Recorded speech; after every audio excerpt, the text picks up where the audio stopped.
How easy it is to identify a dehesa. Yet it's not always been like that, as originally the word dehesa referred to a fenced plot with pasture reserved for the residents of a village, as opposed to a space for roaming livestock. There were royal and horse breeding estates, meat livestock, common land, and private pasture land. Although this concept is still current today in many of these dehesas, the image of what a dehesa is has a common denominator. The dehesas of today are areas with trees and land that a town dweller could mistake for a park, with trees which are usually holm or cork oaks, which have large clearings in their midst. In this area, pastures can be found which provide for sheep, cows, goats, deer, and other fauna. And there are also Iberian pigs being fattened with acorns. It's also an area where many wild species live, such as the blue tit and the ocellated lizard. It's here that the Iberian lynx hunts and the black buzzard nests. So a dehesa is essentially wooded pasture land, but there are also dwellings and orchards, low walls and livestock enclosures. There are hills, gullies, fallow land, or olive groves. Each element complements another, which is an essential feature of these types of estates. They are used for many different things. A humanized ecosystem, which is an example of nature's riches being employed with care and respect. Unfortunately, the situation of many of these dehesas is not as desirable as it should be. Some of them are apparently generously wooded, but the trees are aging and reforestation is not properly carried out.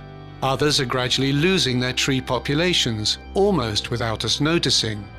Many have problems of financial viability, and the accounts are hard to balance. In addition, there are some very specific threats, such as la seca, or drying out of trees. And the most paradoxical problem is that this kind of nature is so varied, combining as it does livestock breeding with forestry and natural methods with farming practices, that it creates its own difficulties. This is because neither farming nor forestry regulations nor nature conservation can come to an agreement about what they're really dealing with, an area where there is room for everything. The social concern caused by this situation was tackled some years ago by the Andalusian Pact for the Dehesa, and the desire to understand and regulate these areas was translated into a specific law which was passed by the Andalusian Parliament in 2010. A law with a simple goal: to do what is possible to conserve and maintain our dehesas. Of course, in order to apply the law, we need to know what we're referring to, and for that reason, the said law is based on a definition of these areas. In order to avoid confusion, a dehesa is defined as an estate, mainly formed by land with scattered trees, allowing for grass to grow around them, which essentially provides for livestock. The types of trees which grow in the pasture land are mainly holm and gall oaks, cork trees, and wild olives, although there are also other species. By defining the dehesa estates of Andalusia, it will be possible to promote policies that will improve their financial viability and their ecological condition.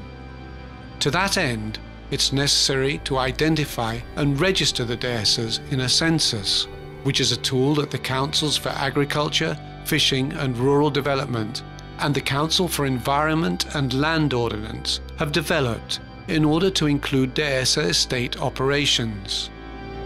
The law requires everything to be improved, and that the goal of the farming and forestry of the pasture land estates be optimized. This is the task of the instruments of the law for the dehesa: the Director Plan, the Integral Management Plan, the subsidies specially designed for them, and the Technical Assistance Services. Along with this and a greater research and training effort, we will surely achieve what the law for the Dehesa demands from us, conserving the Dehesas of Andalusia, preserving, developing, and reappraising their financial, biological, environmental, social, and cultural wealth, and promoting integral and sustainable management.